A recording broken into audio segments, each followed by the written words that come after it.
There is a reason Russia is quietly alarmed, not by tanks or troops, but by a weapon that can travel unseen, strike deep, and reshape decisions far from the front. Ukraine has asked for it. The world asks, will the Tomahawk make them unrivaled? Tonight we examine why one missile can change calculations and why that possibility terrifies strategists. The Tomahawk is not a battlefield rocket. It is a theater-shaping instrument, a long-range, precision cruise missile launched from ships and submarines, designed to reach targets hundreds, even over 1,000 kilometers away, fly low to reduce radar exposure, and strike with surgical accuracy. Its value is not just in the explosion, it is in the uncertainty it creates. When commanders no longer believe their rear areas are safe, strategy changes. That psychological shift is the Tomahawk's true power.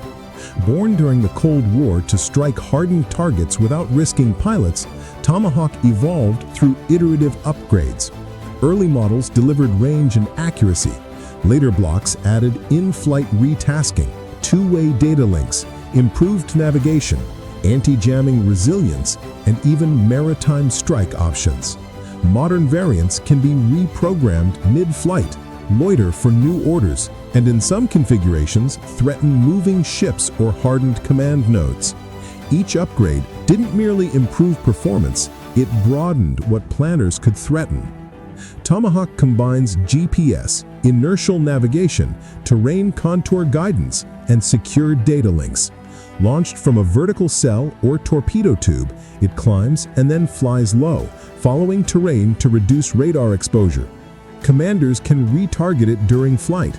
The missile can loiter or abort if necessary.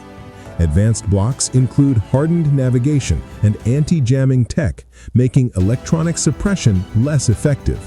In short, it's stealthy, precise, networked, and flexible. A weapon that behaves like a remote, reprogrammable aircraft. Ukraine's strategic problem is range asymmetry. Russia can strike deep. Ukraine historically could not reciprocate to the same depth. That allows Russia to protect logistics, command nodes, naval bases, and infrastructure behind the front line. Tomahawks shift the target set from frontline units to the infrastructure that sustains them: fuel depots, rail hubs, command centers, and naval facilities. Even a few strikes at depth force the opponent to disperse, hide, or spend vast resources on defenses, slowing operations and creating openings for conventional advances. Can Tomahawks threaten Russia? Technically, yes. They extend reach into deeper, previously safer areas. But threaten is both kinetic and political. Kinetically, Tomahawks can damage key nodes, degrade logistics, and complicate naval operations. Politically, their presence signals a willingness to hit strategic assets, raising escalation risk. Russia's reaction won't be only on the battlefield, it will play out in diplomacy, intelligence, electronic warfare, and possibly asymmetric responses. The missile's effect lies as much in coercion and signaling as in direct destruction. Tomahawks are powerful, but not omnipotent. They are subsonic, detectable with enough layered sensors, and defended by modern integrated air defenses. Electronic warfare can complicate guidance. Dispersal, hardened bunkers, decoys, and mobile command posts reduce effectiveness.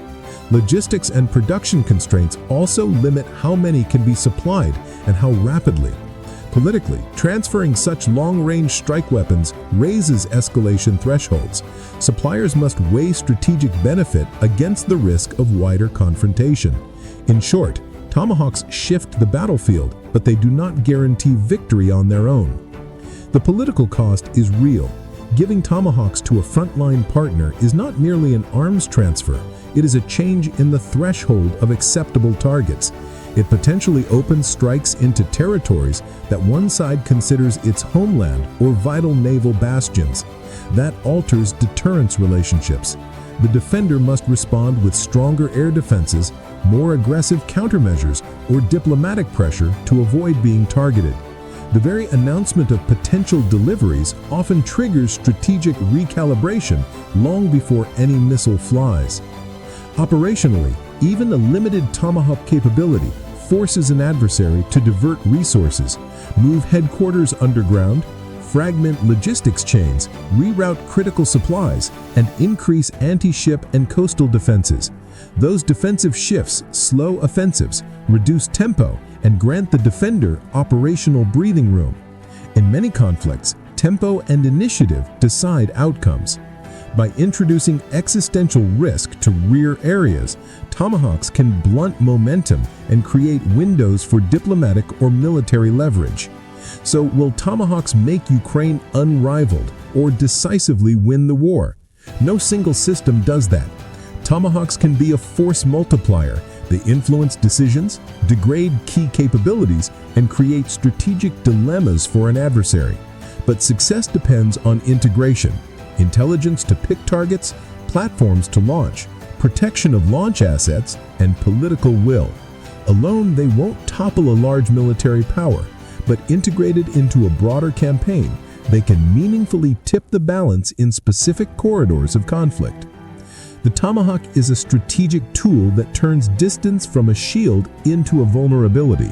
Its true potency lies in changing behavior, forcing adversaries to defend what they once considered safe, draining their resources, and creating operational openings.